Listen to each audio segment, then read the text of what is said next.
Thanks, John, and thanks everybody for signing up and for showing up. I know it's always difficult when we're going across, 5 or 6 time zones. Just before we start, I'm going to do a land acknowledgement, and I am currently in Toronto, just up the street from the General Council offices. So that is the land acknowledgement that I will use, is the one we use in the General Council offices. If you would like to, you can put your location and land acknowledgement into the chat. I'm not going to recap because there are many, many of us here. As we gather together, we acknowledge this sacred land. It has been a site of human activity for 15,000 years. This land is the territory of the Huron-Wendat and Petun First Nations, the Seneca, and most recently the Mississaugas of the Credit River. The territory was the subject of the Dish with One Spoon Wampum Belt Covenant, an agreement between the Haudenosaunee Confederacy and Confederacy of the Ojibwe and allied nations to peaceably share and care for the resources around the Great Lakes.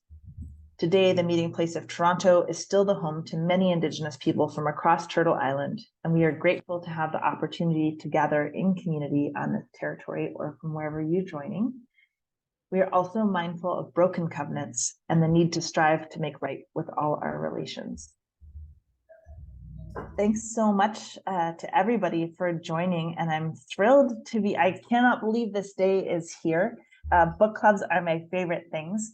If you follow my moderator Carmen Lansdowne Facebook page on Facebook, or even more intimately, if we've met before in the past and we are already personal friends on Facebook, you will know that I am an avid reader and really excited about this way of engaging with the church and doing my own sort of mini Canada Reads challenge. The book club is designed so that you can participate monthly.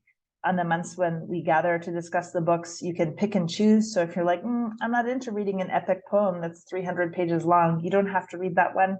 If macroeconomics is not your thing, you don't have to come next month, but all the recordings will be saved in ChurchX, and they're also designed to be sort of an evergreen resource. And so if there's a book that really speaks to you and you think, man, I'd like to do this book again in local context with my community of faith or with my friends, that you can save the conversations and the video and show part or all of that as part of using it to revisit in conversations in your local context.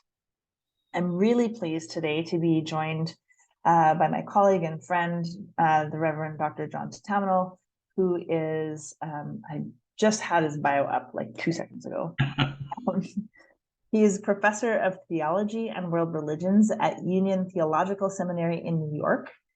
He is author of Circling the Elephant, a comparative theology of religious diversity, also of The Immanent Divine, God, Creation, and the Human Predicament, an East-West Conversation. And he's currently working on a book entitled Desiring Truth, The Quest for Interreligious Wisdom. He's past president of the North American Paultilic Society and the current chair of the American Academy of Religion's Theological Education Committee. He teaches a wide variety of courses, including Hindu religious thought and practice, Buddhist-Christian dialogue, and Paultilic as a public theologian, process theology, double belonging on multiple religious participation. He also occasionally co-teaches a course on nonviolence in Gandhi and Martin Luther King Jr. with Cornell West. Professor Thatamanil is an Anglican/Episcopalian who also reads and practices in traditions of Hindu and Buddhist non-dualism.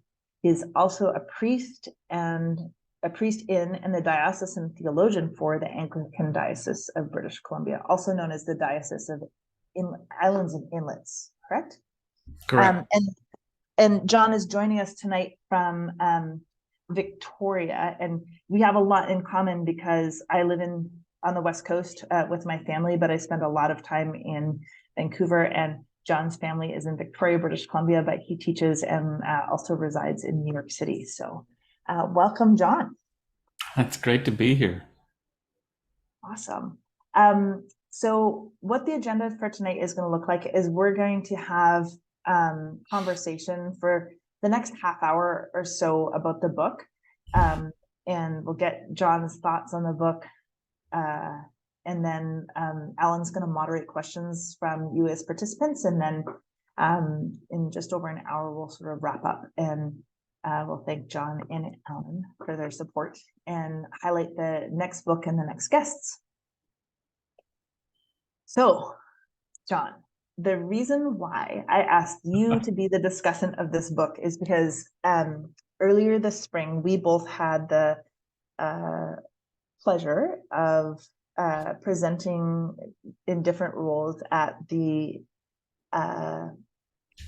John Albert Hall lecture series, and which is co-sponsored by the diocese where you're the theologian in residence, and also University of Victoria's Center for Study of Religion and Society, on land law and reformation.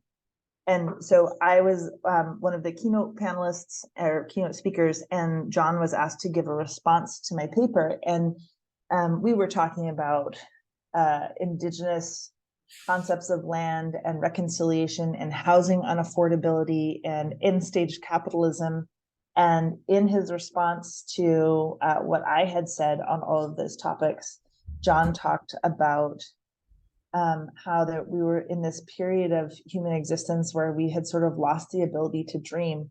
And I just clicked that I knew that I wanted the church to discuss this book.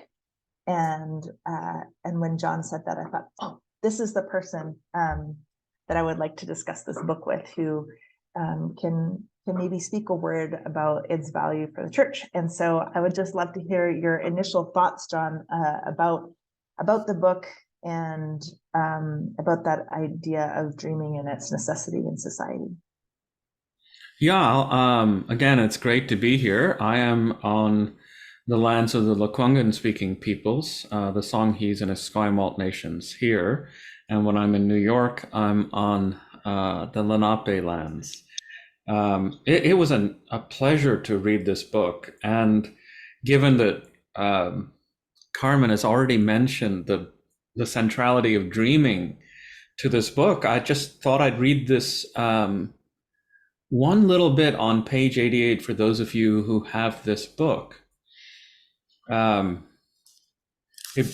It begins with depicting the kind of context in which this book takes place, the disastrous ecological upheaval, which begins with the earth was broken on the previous page. And then on the top of the page, it says, but the powers that be still refused to change and bent the already stooped under the whips of a schedule made for a population twice its size and inflated by the need to rebuild. Those that were left worked longer, worked harder, and now the sun was gone for weeks at a time. The suburban structure of their lives had been upended, and so they got sicker, this time in the head. They stopped dreaming. And then this just heartbreaking and powerful line. And a man without dreams is just a meaty machine with a broken gauge. It's just hard to process fully the power of a sentence like that. And that's just one sentence in this book. So that should tell you a lot about, my experience of reading this book. It's just full of these pithy sentences in which, under the guise of a post-apocalyptic dystopian future, we're really told about our lives right now, right? And that I think is the aim of this book. You perhaps enter it unguarded because you think, oh, this is about something maybe 100 years out. It's not really about the present, but it's an eerie book because it's temporally about this, purportedly about this future yet to come. But it's also very much about the world we're living in and living through and dying through now. But it's also a profound meditation on the stolen past of Indigenous peoples. So its ability to play across temporalities in a young adult novel, it's uncanny. So you're informed about what it means for a people to live when their world has already been broken. Bishop Stephen Charleson, an Indigenous author, has just released a brand new book called "We Have Lived Through the End of the World," and then it's an attempt to discern Indigenous wisdom for how you survive after the world has ended. And I think this book is capturing something of that power, telling the truth about the worlds that have ended, and the ways in which you try to piece together a life after this moment of immense destruction, and then try to find a way into the future. Anyway, so you can tell I'm kind of really powerfully moved by this book, and I think it's a wondrous piece of fiction. But it is also just a powerful piece of truth telling about past, present, and future all at once. I don't know how you do that in under 200. What it's like 200 pages. 225 pages, yeah. Yeah, 225 pages, right? It's wondrous. So those are just some initial responses, perhaps. So when you read the book, did you really rush through it, or is it more of like a slow burn for you? It was definitely a slow burn just because of, my own commitments, but I also think for me it was the right way of reading it. This author, Cheri Dimaline, clearly knows how to write action sequences. I mean, when she lets loose on those scenes in which a great deal of action and conflict and happen, you're just powerfully carried along. But I think it takes another kind of power to not lose the reader in periods where the mood is, I don't know if this is the word, ruminative, where the characters are learning to think and become themselves under these circumstances. And there are just a lot of quiet moments where our lead character, Frenchie, is just learning to put himself together, tell a story about who he is, where he is, what he's going through. And those are measured, paced, relaxed, and yet, for me anyway, strangely exciting. But they're not the kind of exciting that makes you flip the page wildly. They invite you to do a kind of savoring. And for me, that was the right way to read it. And I like slow burn because it's not like slow, I don't know what the opposite of burn would be, slow freeze. It was really burn in the sense of like I really enjoyed returning to it each time, but I liked taking my own time with it too. Yeah, I think for me, like the first time I read this, so my dad had got this book, either he picked it up on the ferry or something, or they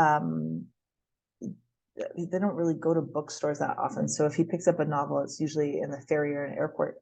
And he read it and he gave it to me and he said, "This is a really good book." But I think he bought it like the year it came out, and I didn't read it until the summer of 2021. I had taken my kids to the water slides in Delta, BC, and I am past the age where I enjoy water slides. And so, and they're thankfully at the age where they can go in the water slides without a parent. And I sat and I read the whole book in an afternoon. So for me, the first time was really like a super page turner. I just sat and read the whole thing between lunch and dinner at the water slides. But it stuck with me. Like it's given me cause for thought, because I think she does such a masterful weaving of like the wisdom that continues to reside in Indigenous cultures, with the danger, like the prophetic voice about the danger of our current lives and the peril that we're causing for each other and for the planet.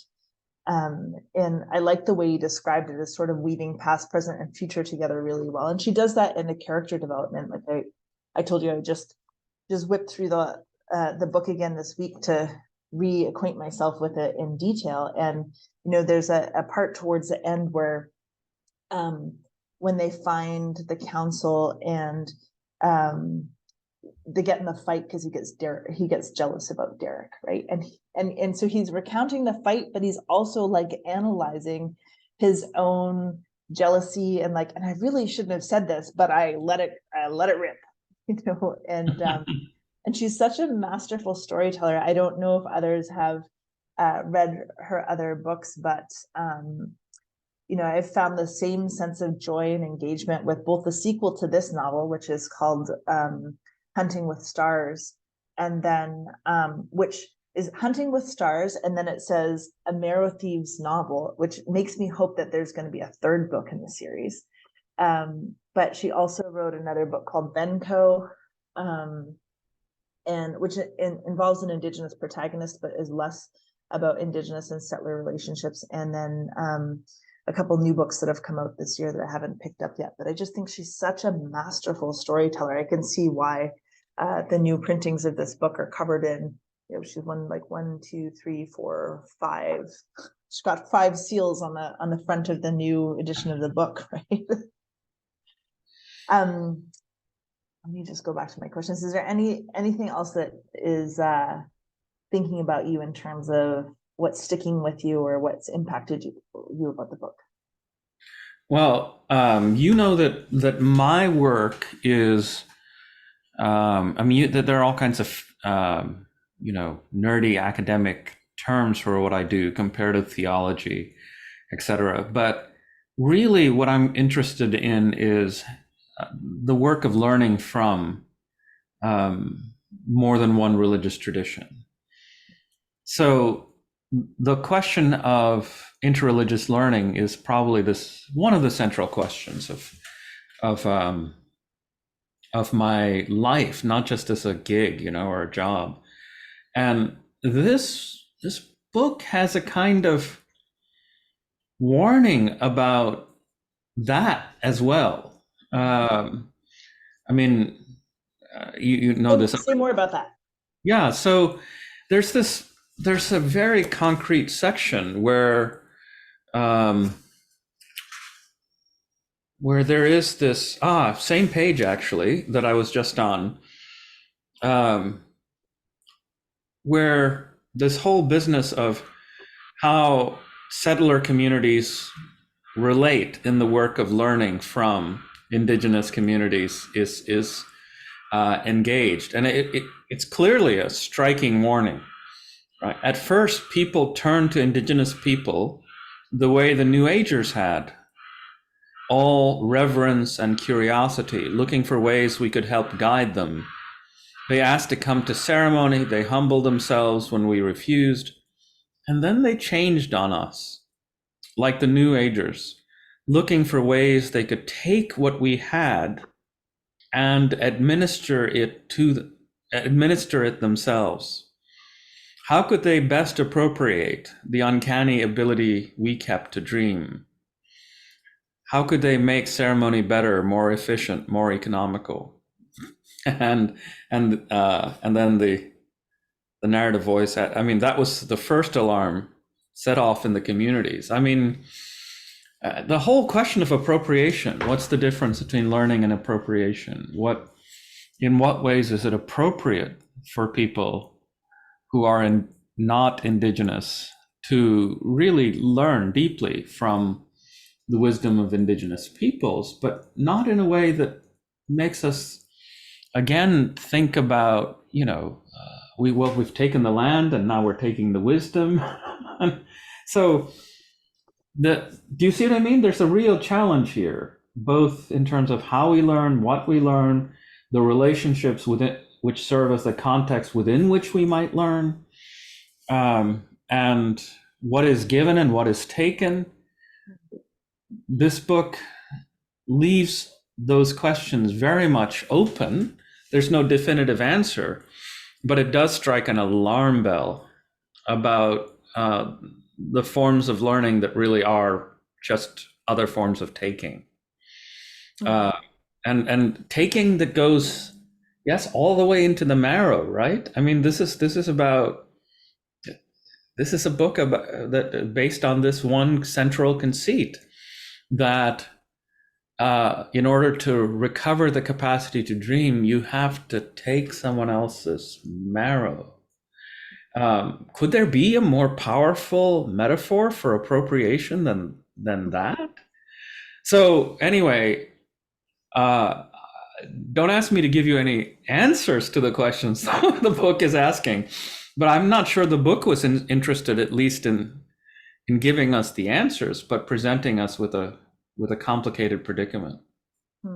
It's interesting that was something that caught your attention. So my doctoral work was in looking at the broad stroke differences between Indigenous and what I will call Euro-Christian worldviews, right? So when you grow up in the Euro-Christian tradition, you have, you learn your Aristotle and Kant and Descartes, and I think therefore I am, and you learn about logic and justified truth claims and binary dualisms, and there is an objective definitive right and an objective definitive wrong, and not that all Indigenous cultures share the same philosophies or worldviews or cosmovisions or theologies or whatever, however you want to describe it, but our traditions have more in common with each other than the Euro-Christian worldview, just the same as like the French and German schools of philosophy would have more in common with themselves than they would with Indigenous worldviews. And so, so much of the characters in the story's way of seeing the world and describing that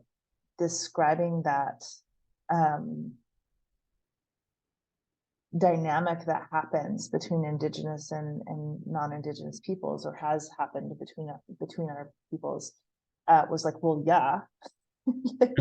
So I think like sometimes I forget that's that's not rocket science to me, and then people are like, oh, I learned something from that.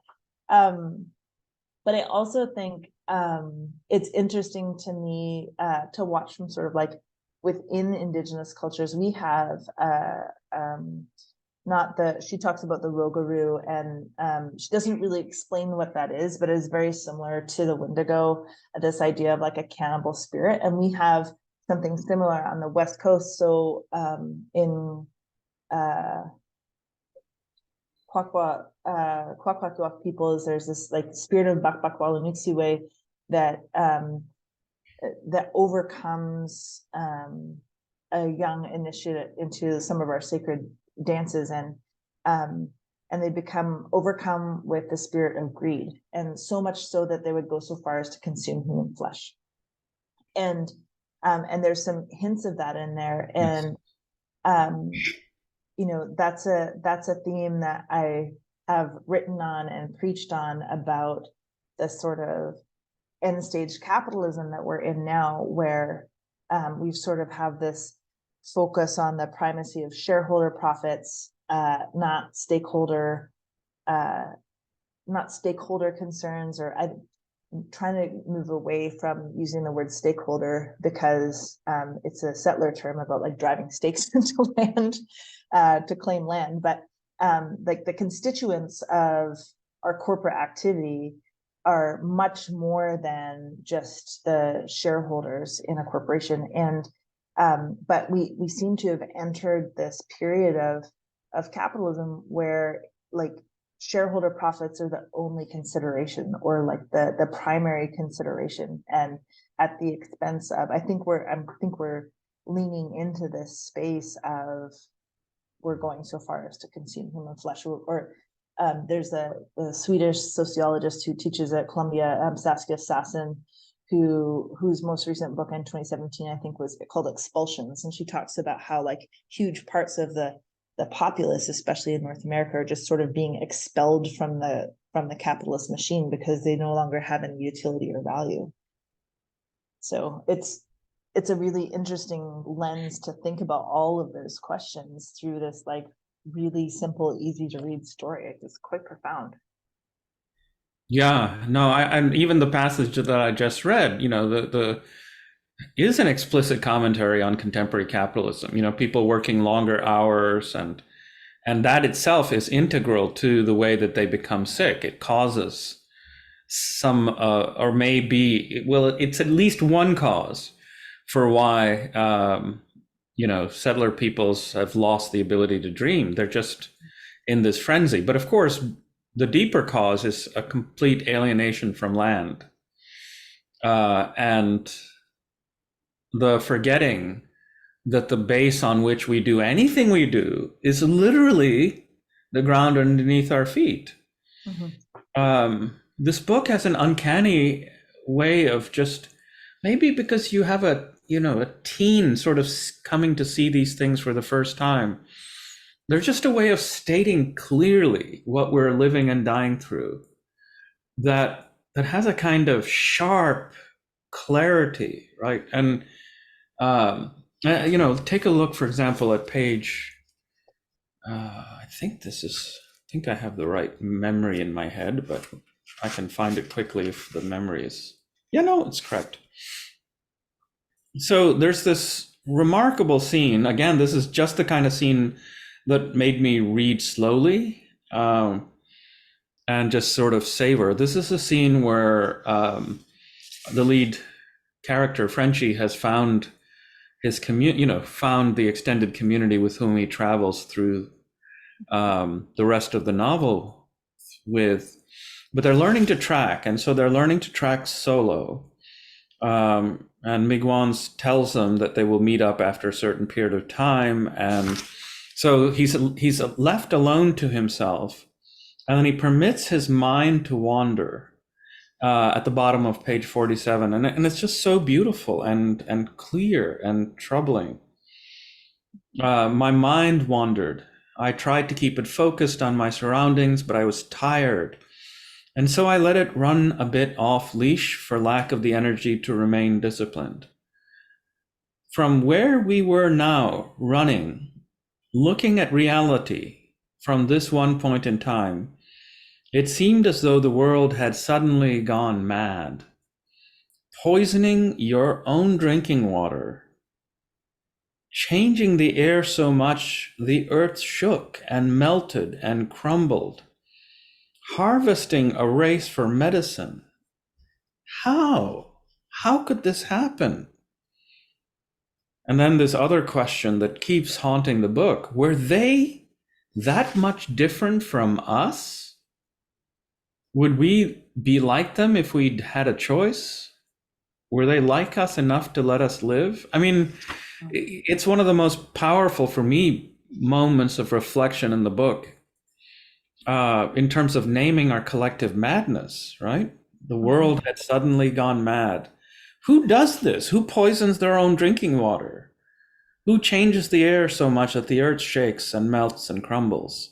Who harvests a race for medicine? Maybe only in this case, a teen has the sort of newness to the world within, in which one hasn't become so habituated to what passes for normal that you can sort of see that the normal is profoundly abnormal, and then get a perspective of trying to engage that distorted and diseased way of dwelling in our common home together as though it were completely disposable. It's interesting, when I was doing my Master's of Divinity at the Vancouver School of Theology, I took a class on Amos and social justice with Pat Dutcher-Walls, who was faculty of Hebrew Bible at the time. And so we had to pick a modern social justice issue.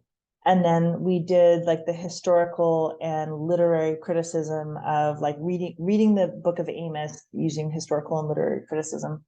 And we looked at the literary techniques that the prophetic writer of Amos used to speak prophetically about, like, if you don't change your ways, like these bad things are going to happen.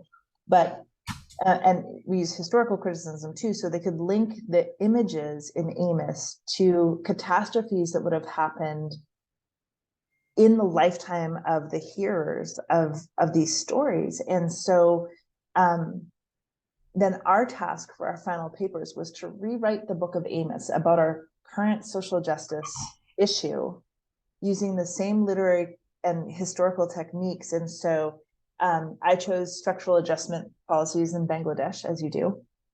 And but the imagery that I ended up using, like for 3 transgressions and for 4, they will not revoke the punishment. And it was like, images of the World Trade Towers coming down, and things that George W. Bush had said on the radio in the days after 9/11. And because of course I started my graduate studies like 2 years after 9/11. And criticisms of like there's images of like Rideau Hall and the way that Canada was backing up American interests in preserving the preserving the status quo, and and went into all kinds of things. But I think that she does that really well, because all of those things that you just read from that passage on page 47, like we know that those are things that are happening. So like, again, going back to that idea of weaving like the past and the future with this like warning kind of clarion call, in a way where we don't think about it in this prophetic voice. It's like a thing that we lament, that we know is happening, and that many people, especially many people in our faith traditions, that are advocating for us to cease doing. But I think that one of the things that we know about human nature is it's not facts and figures and statistics that change our heart, it's story. Right? Yeah. And I think she makes it so visceral that like the danger that is ahead, in a way that reminds me of the prophetic text from the Bible. She would probably really dislike that comparison. I don't. Yeah, well, I won't speak to that, but certainly I agree that the new working subtitle for my current book project is not just it's desiring truth, the quest for wisdom in a post-truth era. Mm-hmm. And part of what I'm trying to write into is what is it that makes us unwilling to see what is true? And I think what's hard to sort of articulate clearly is that we think that truth is the sort of thing or knowledge that you just pick up. Like even computers can do it nowadays, right? AI, and if computers can learn, why can't we learn? You acquire a new piece of information, boom, it goes in and learning happens. But that's not how learning happens.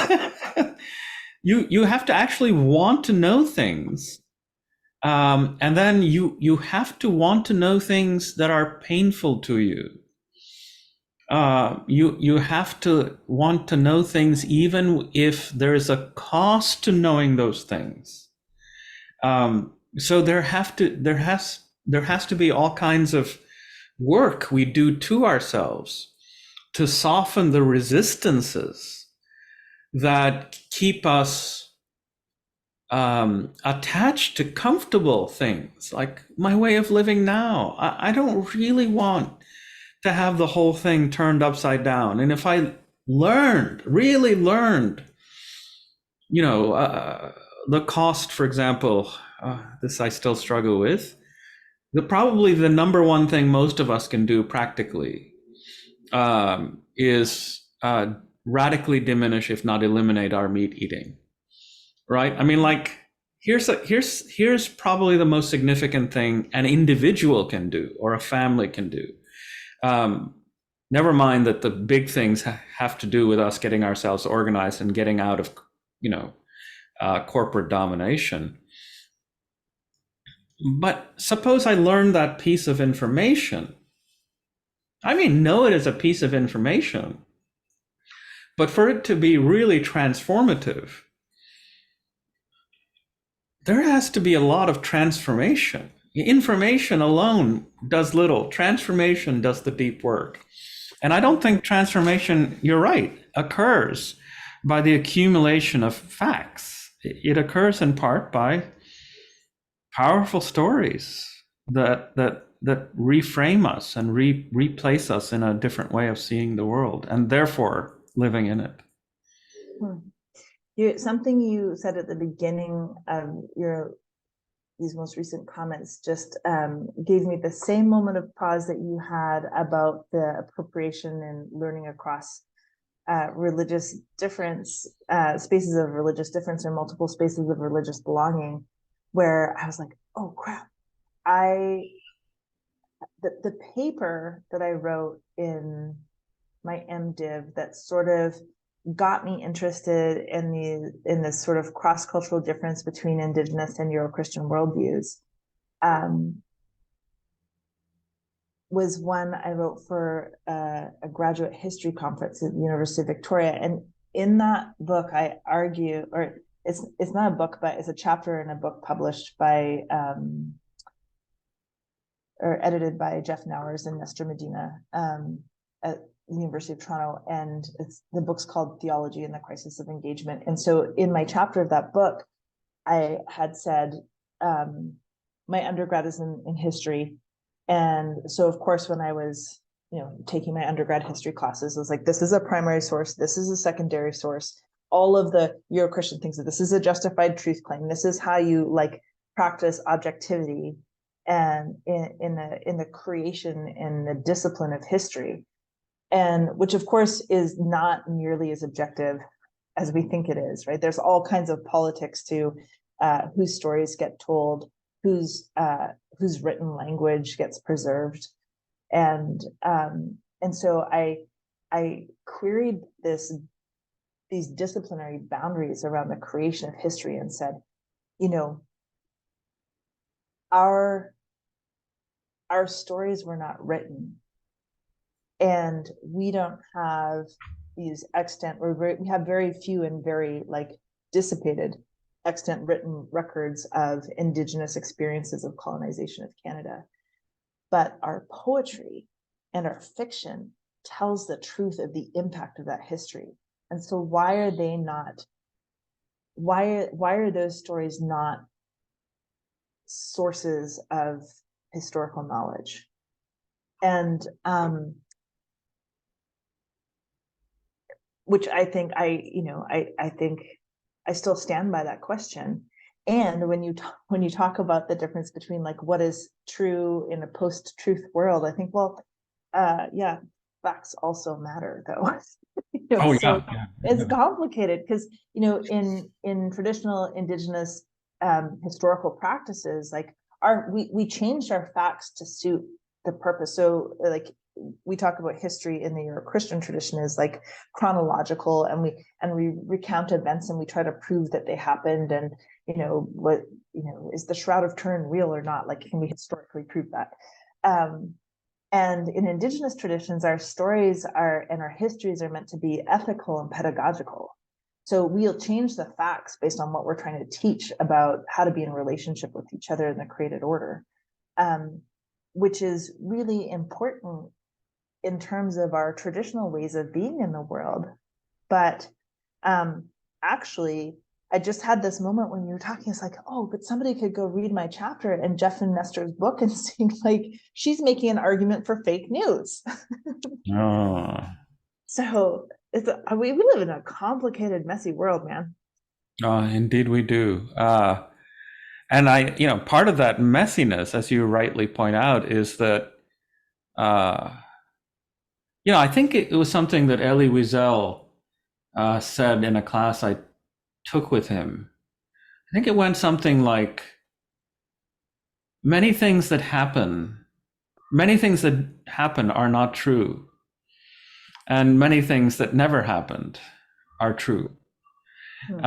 And what he was trying to convey was that there are multiple kinds of truth, not merely a kind of, the only kind of truth that many of us live captive to is a kind of literal truth or a historical truth. And the sense of literary truth or poetic truth or aesthetic truth or ethical truth. Lord, how do you lose all those? And how sane can you be if all of those modes of truth are no longer accessible to you? So, yeah, I do absolutely agree that, obviously that we can't all choose our facts.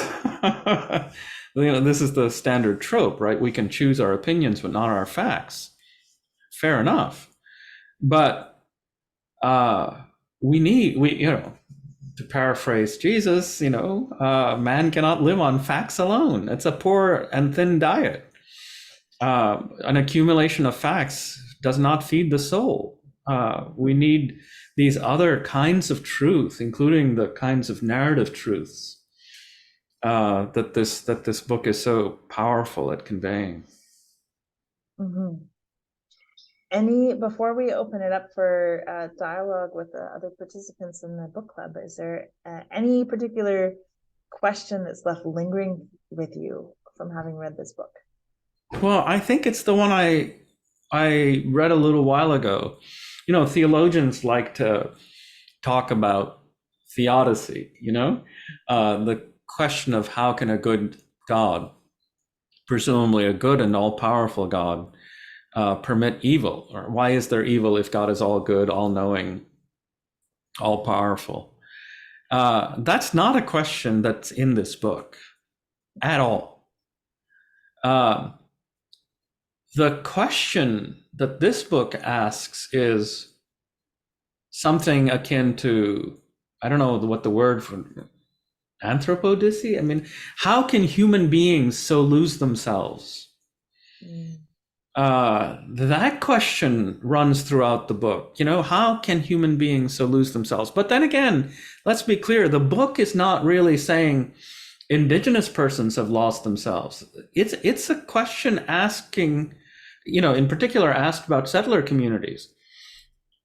What is it about them that can cause them to have built indigenous schools, engaged in cultural and human genocide? And then here they are in this narrative about to do it all over again, as though they've learned absolutely nothing from doing it the first time around. So it's a sort of targeted anthropodicy, or whatever the word would be, right? What is it about settler colonists that can cause them to behave in these world-destroying and self-destroying and other-destroying ways?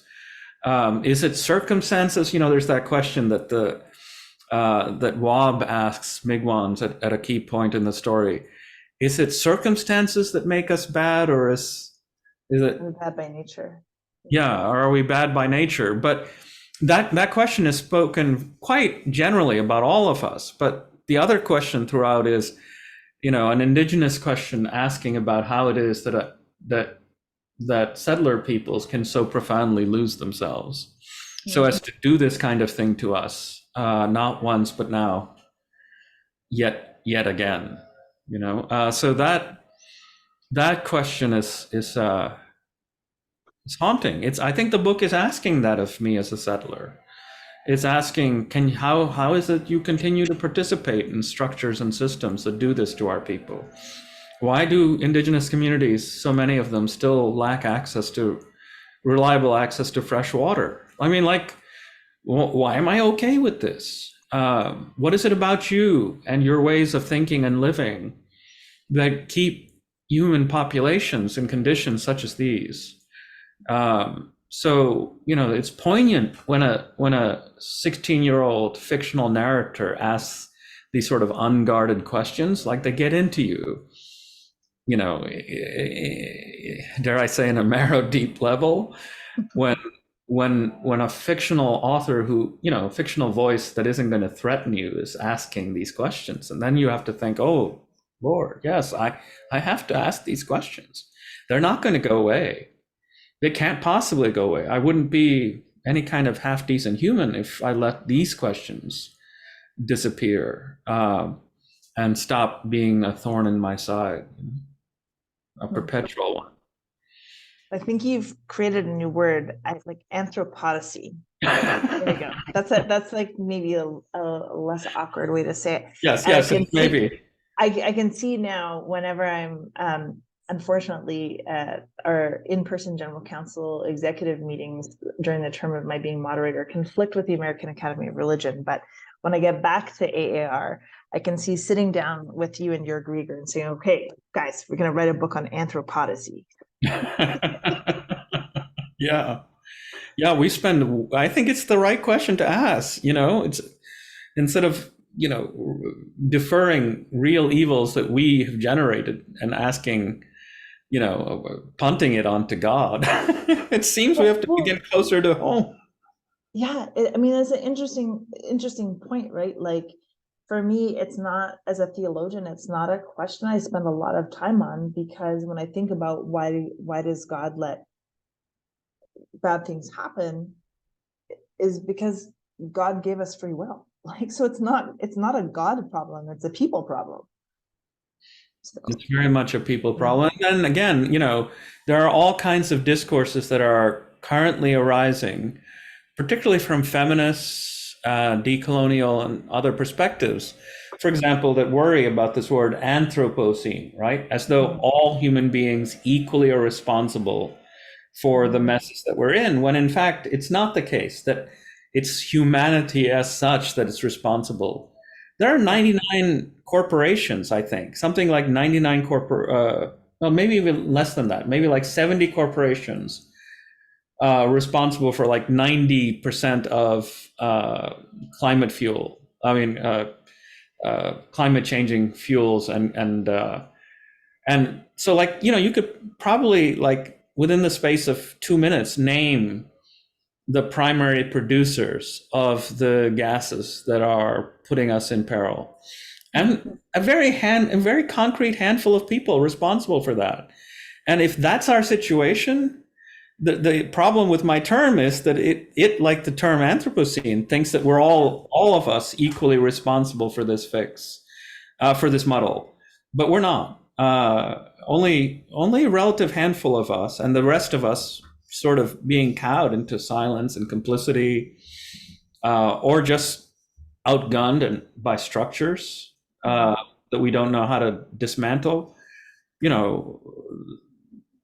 It's not a whole human problem. This is why the book, asking me and asking other settler people's poignant and pertinent questions, rather than saying, well, what did we all do to let this happen? Well, indigenous communities by and large have not done anything to produce the predicament that they find themselves in, along with the rest of us. So the term might work, but we have to be somewhat cautious on how we.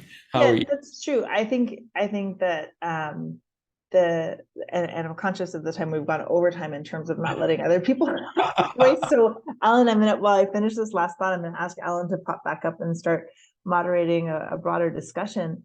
But I think I'm going to push back on that. You see, Gerald, I was going to say Jerry, Geraldine's comment here. Why can we even consider not searching for the remains of murdered Indigenous women?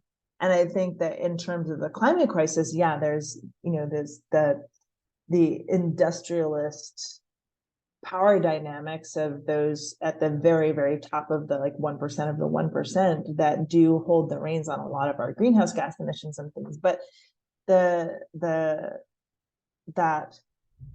losing ourselves and losing our ability to see the humanity in the other is much more pervasive than just at the very top of the capitalist machine.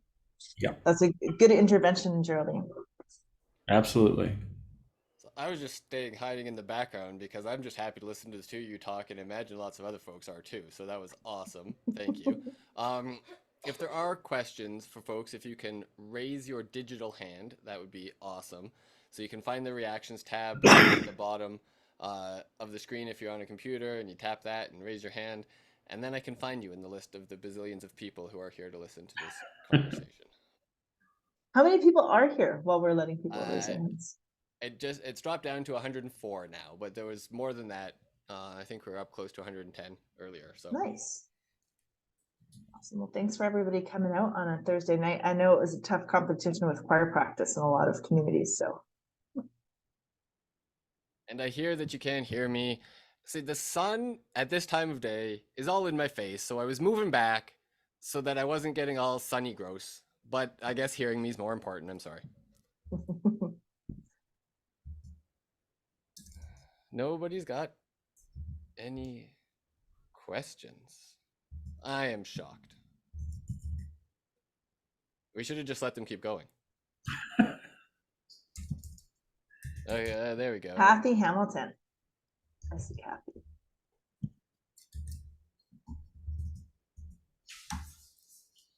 Okay, so I'll start because, somebody has to, right? When we were talking about, when you were just talking about how, like, it's not, what I heard was it's not the responsibility of individuals. There are a handful of people who take blame for, who should take blame for whatever the issue is we're talking about. Capitalism, excessive wealth, and yet when we talk about settlers, we talk about having had privilege as a result of being a settler. And so somehow I have guilt associated with that privilege. I guess it falls into responsibility, but there's a guilt associated with the privilege of being the person that I am in this place. So I wondered if you could talk a little bit about that.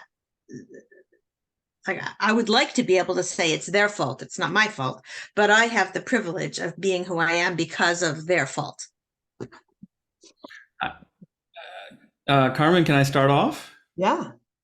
So there's this wonderful quote. I think it's by Abraham Joshua Heschel, if I'm remembering right. I think he said, in a free society, some are guilty, but all are responsible. And I think that's important to keep in mind. Not confusing guilt and responsibility. We are all responsible for the collective fate of whatever it is that we're living through.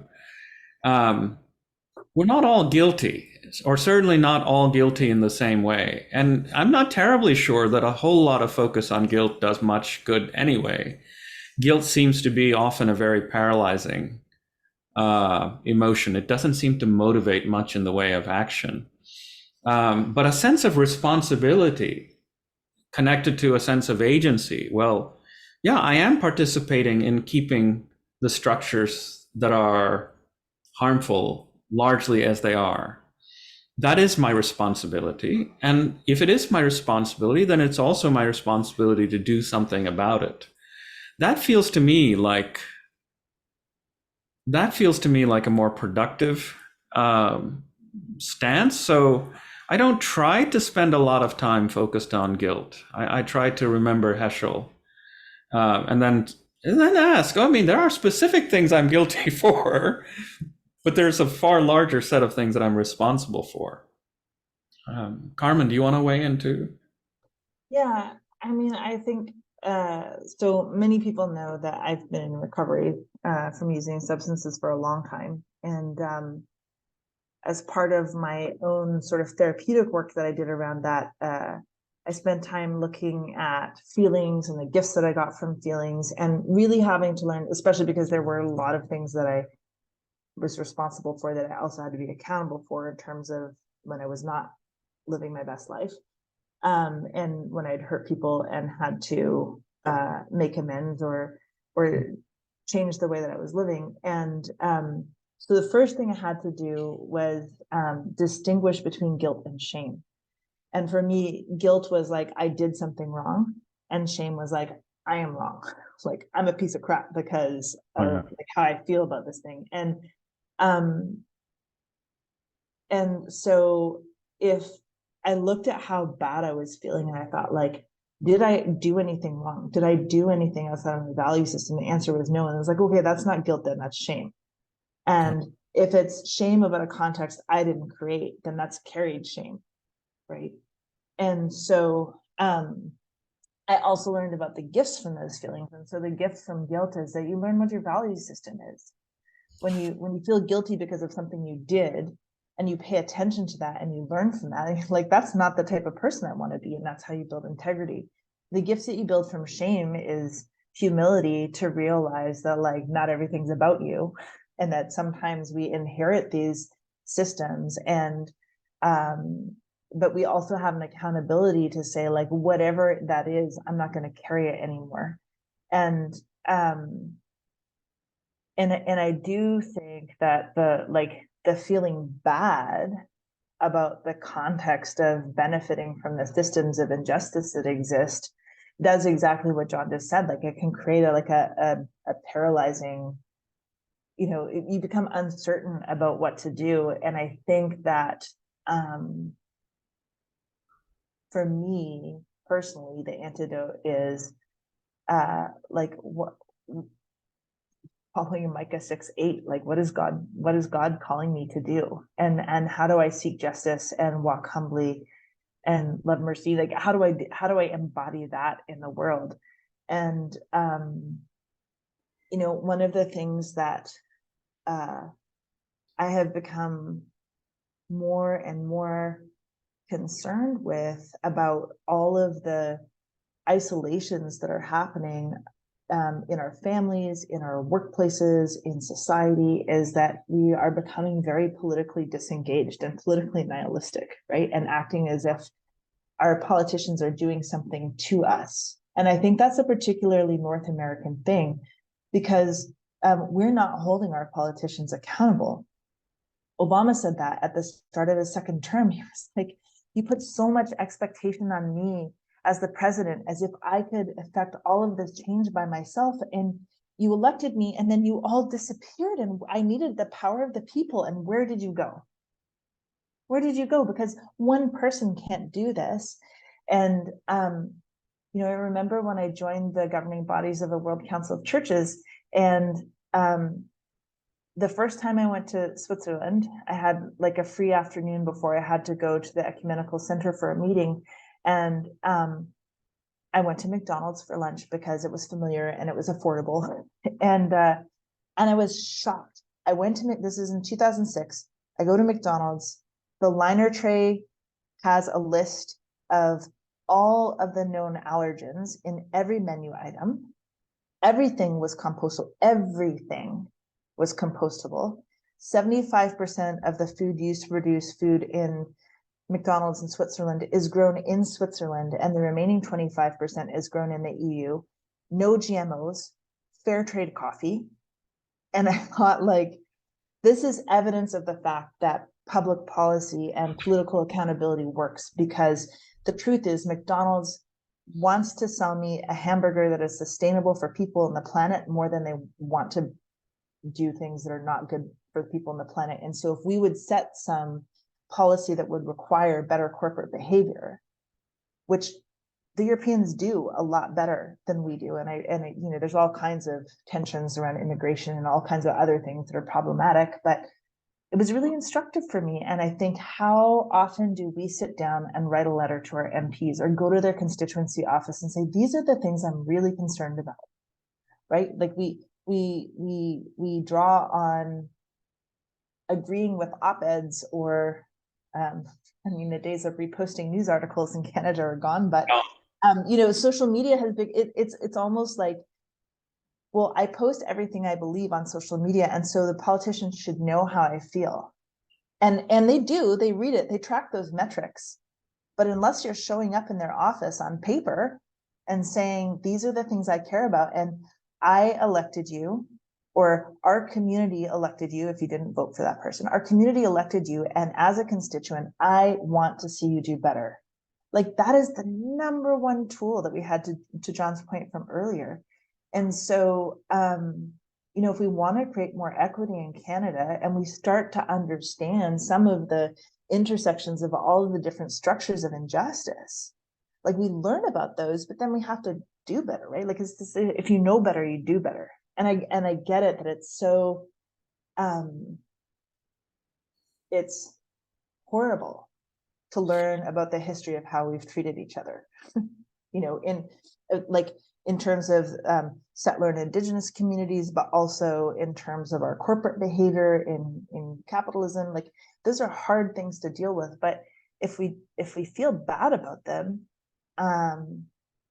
don't feel bad about them, feel angry about it. Because the gift we get from our anger is a sense of power, is empowerment to speak up. I think the other thing that's, as gets to this book is just the way the narrator, not the narrator, the author has of reminding us that ordinary ways of being together are powerful. And this goes to your point, Carmen, about how we're fracturing away from each other at precisely the moment where we need each other. And for me, one of the sweetest parts of the book was just how much energy Frenchie gets from his first love, and his sense of needing to protect Rose, needing to protect Riri, the sense of being empowered to do and act and put one foot in front of the other because there's a community of care to which he is accountable. And I think that, this is what I think Carmen's trying to do by getting us all together, right? We are ourselves a community of accountability because we're talking together, we're reading together, we're pondering together, problem solving together. I think these nitty-gritty ways of forming community are just so powerful. Love that. I see at least 3 more hands, so I'm going to let Alan invite some other questions. Yeah, let's get some more questions. And if you do not want to speak by yourself, and instead want to write in the chat and have me ask the question for you, put like, please read in caps or something before your question. Otherwise, I just think it's for everybody else there. So I'm going to get the next person in line here to unmute and join them in here. Hi, Patricia and Jamie. There you go. Your mic's on. Yes, it's not so much a question as a comment in response to one of your questions, which is how could we deny so many First Nations people of the indigenous people access to clean water? I've been rereading the book, 12 Steps to a Compassionate Life, and I was struck by the observation or conclusion that greed, keeping things for ourselves and preventing other people from having them, is a response to the reptilian brain. And it is as we become empathetic and compassionate that we see that we cannot hold those values anymore. That when we realize that we must reach out and embrace all, that we, regardless of their origin, that it is by developing the compassionate life, developing the caring life, that we move from the reptilian brain to the evolved brain. And I'm not doing the author's ideas justice, but it was when you asked that question, it made me think compassion. And things like this book club allow us to explore those kinds of notions, those reaching out, those senses of community. So it's an observation rather than a question. Thanks. Great one. I love it that you brought up brain science, because it's macroeconomics and brain science are the 2 things I like to read the most about outside of theology. So, but I think that that's exactly right. When we have greed comes from a sense of a perceived threat, like I'm not going to have enough. And I could talk all day about the philosophical basis on which our macroeconomic system is born. Like, what's the first thing you learn in macroeconomics is that the economy is based on competition for scarce resources. The whole economic system is based on our limbic system and not on empathy. And so, spoiler alert, that's what we're going to talk about next month. but I think another book that I've just finished reading that I can commend is our former Governor General David Johnson just wrote a book on empathy. And in it, he's got lots of personal narrative and stories and his own life learnings as a professor and as Governor General and civil servant, but also like tangible actions you can do to build the practice of empathy in your own life, which I think is really helpful. Awesome. So we got 2 more hands up and 1 question in the chat. So let's see what we can do here. I think the question in the chat was just to read Heather's comment. She said, they want you to discuss the comment. So I'll read you answered Nora's question here, and then we'll get to that, and then we'll get to Heidi. Okay. My question is brief, and it's actually a comment rather than a question. Okay. I don't know how many of you have been following in Ontario our battle over greenbelt properties. It has been just horrendous, and it has taken so much effort to bring to light all of the dishonesty that was involved in the way that that land was transferred to developer friends of the premier and others. Anyway, this afternoon we learned that he has backtracked and the green belt is not going to be changed. So, hey, it just shows that when we really get in there, and it's hard work, it's a lot of work, but it is possible to fight the structure and to get some justice. So that's just my comment right now. It's a good news story to make everybody feel like getting out there and getting involved. Okay. I love that. One of the things that the church did this summer is we got a Canada Summer Jobs Grant and hired 15 young people as youth climate motivators, and 3 of them were from that Southwestern Ontario area, and we're doing active advocacy about trying to reverse the decision on the Greenbelt development as part of their Canada Summer Jobs that they were doing, working as youth climate motivators for the church. So thanks so much for that good news story, Nora, because I have not read the news today. Okay, I'm going to read the comment in the chat here. So quick thoughts on this comment / quote. So when you spoke of, I don't want my life to change. One of the most powerful lines for me is at the bottom of 152, when Minerva has sacrificed herself. Sometimes you risk everything for a life worth living, even if you're not the one that will be alive to live it. So I think the desire is for a quick, looking at our time, comment on that quote. John, you were the one that said you didn't want your life to change, so you go first. No, yes, I think that there is something in all of us that is resistant to new information with radical implications for how we live, because it's, inertia is a powerful force.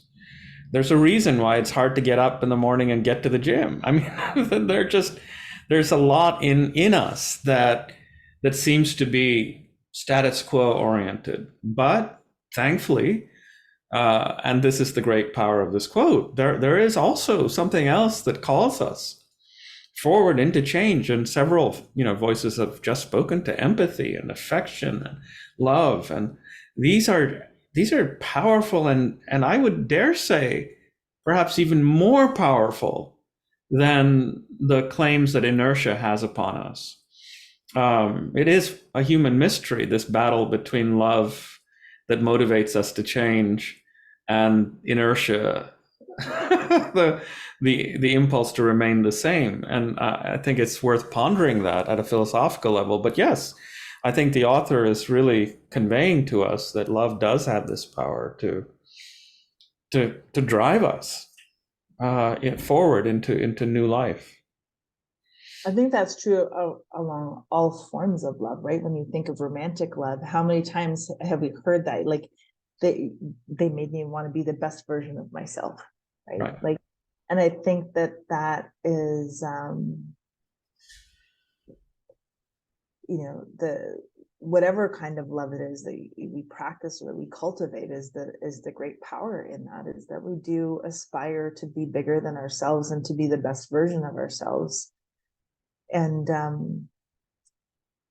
I think I spent some time earlier today talking with some folks in the Harvard Human Flourishing Network around flourishing at work, and we were talking about purpose and engagement, and like needing a source of inspiration, or like wanting to be better or do better at work. And this weekend I had a friend I've known for 20 years. We met in Japan when I was living and teaching there.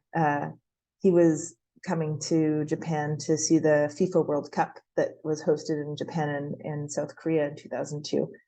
And so we were catching up, and he works for a large international US based bank in London. And we were talking about the fact that I was joining Emmanuel College after I'm done being moderator. And then he was like, I'm as far up in the bank as I want to go, any higher, and I have to start dealing with all the problems and not just the parts of my job that I'm good at. I want to retire in the next 10 years. He's 45. And I was like, wow, you really bought into that whole like Freedom 55 thing. I was like, that is not on the table for me. And he's like, well, what's next for you? And so I was telling him about some of the dreams and hopes that I have for the church and for teaching and my own Indigenous community. And he was like, I feel so inconsequential. He's like, I have comfort and I have more security than you have, but you're doing things that change the world. And part of that, I think, is that no matter,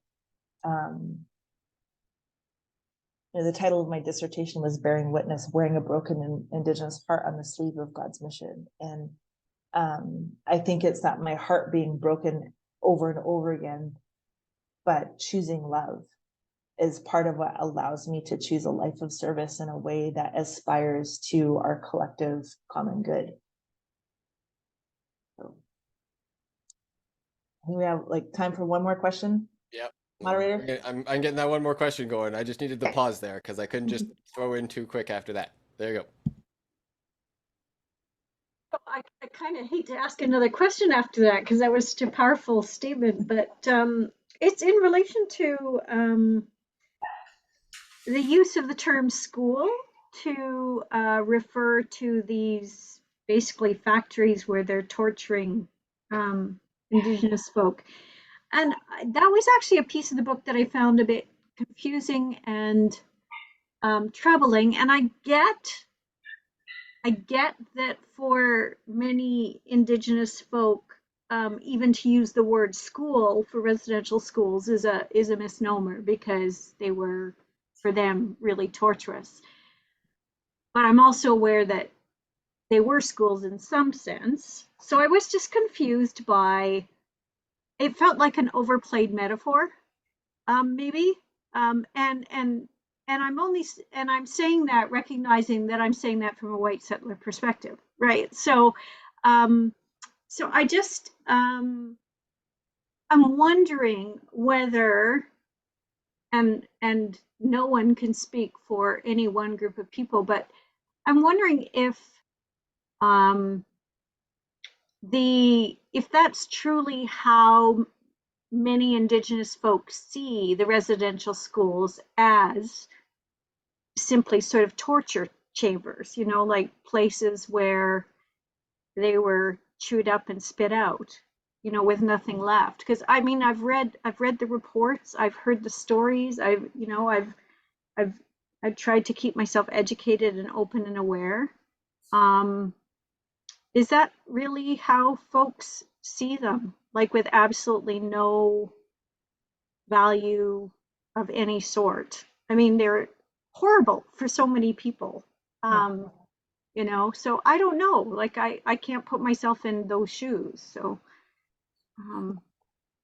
I think it's a really important question, and I think it's a question that the church needs to think critically about. So if you've noticed in statements that are coming out from the church on the work relating to the so-called Indian residential schools, but oftentimes we will say so-called schools, I mean, it was the technical name and it was the name in the Indian Act.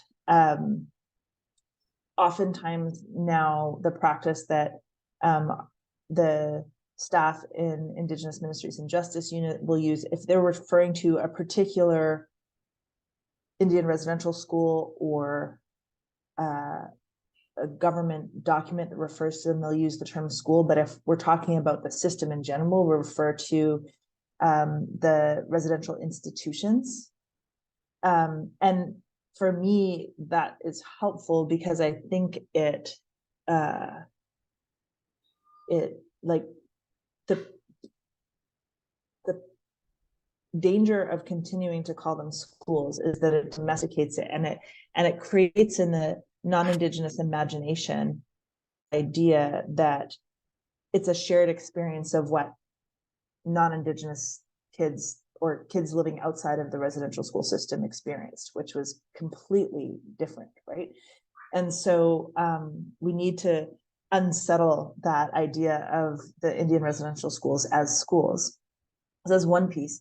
To answer your question about do all Indigenous people feel this way, I don't think it can be underestimated the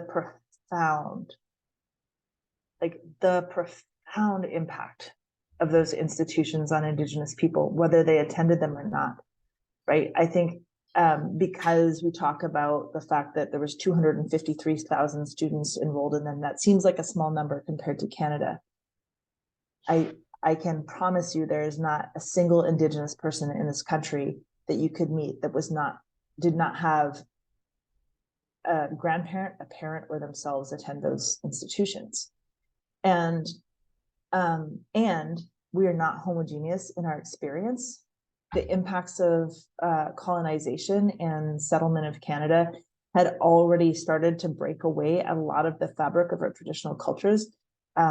Rape had already started to be used by settlers against Indigenous women. Alcohol had started to impact our communities.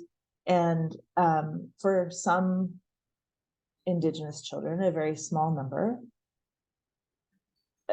attending a residential school was actually a safer experience for them than some of the other social problems that were starting to manifest in their lives. And I think it's also a reason why, for some people,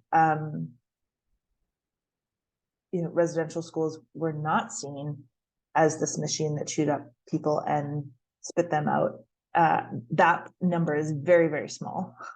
And by the grace of God, these children understood the efficacy of the Christian story through what they were taught through Bible. And some children developed very deep personal spiritual, like Christian spiritual traditions,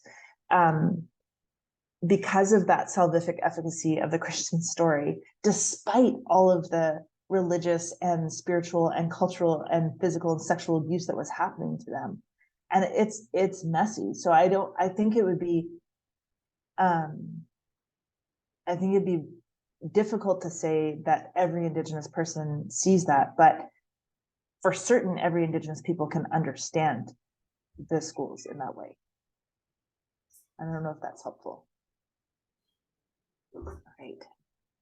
We did end up with one more question, and I'm sorry, Margaret, we're not going to get to it in the chat because we are hitting time here, and I have heard these wonderful people with their wisdom, and it's not short wisdom. So, You're saying we have the gift of the gab, right, Alan? I think you are great at sharing your wisdom. You are skilled at it, and I love it, and I've been eating it up. It's awesome. So thank you. But you do have some other things you want to share with us before folks run away too quick. So I want to make sure we get to that. I do. I'm going to let John have 10 seconds to say any parting thoughts while I go grab the book for next month. Oh, I'm not sure that I have much I can add after some of the treasures from Carmen. I think I'll just continue to live with this book and let it shape me. I think the gift of a great book is that it should not let you go. And I think part of the capitalist production mindset is that we're always ready to go off to the next thing, which isn't to say that we shouldn't read the next book carefully. I'm just saying that this one is so good that it's well worth lingering over, and letting it form us as it wants to in a very powerful way. And I'm grateful for this time with you, Carmen. Thank you. Thanks so much for joining us, John. I really, really enjoyed the discussion, as I knew I would. You're a fantastic conversation partner. I just wanted to put in a plug for next month. Next month, we are reading Donut Economics, 7 Ways to Think Like a 21st Century Economist. And do not be scared by the fact that it's about macroeconomics. It's written for a lay audience. It's not a difficult read. It's not boring like reading a textbook. And it touches, I saw all kinds of chat comments about other social justice issues, including the climate, 2S LGBTQIA+ communities, and social or sexual orientation and gender justice. And what I love about Kate Raworth's book is it provides us an alternative economic worldview that is hopeful, and instructive about how we should be making our choices. And so I really hope you'll join us. Our discussant for that book is John Havens, who is the sustainability lead for IEEE, which is the International Electrical Engineering Professional Association. He's the one that introduced me to this book last year. And so we're going to talk about why he thought it was important for the moderator of the United Church of Canada to read Donut Economics. It's a terrible title, excellent book. I hope you'll join us. All right. So thanks, everybody. And I'm not sure exactly how long it will take to get the recording up into ChurchX, but the recording for tonight's book club and any subsequent book clubs will be available in ChurchX. So if you enjoyed the conversation, you'll be free to share the YouTube link or to use it in your own community of faith. And thanks so much to everybody. I'm so thrilled with how many people showed up for book club tonight. I know not everybody could join in person, but we have almost 400 people across the country that are signed up for this book club. And so thank you to those of you that watch this later as well. And thanks to John again for joining us, and to Alan for moderating, and to Stephen Fetter at the General Council offices for setting up our ChurchX platform and taking care of the back end pieces. All right. Good night, everybody. Night. Take care.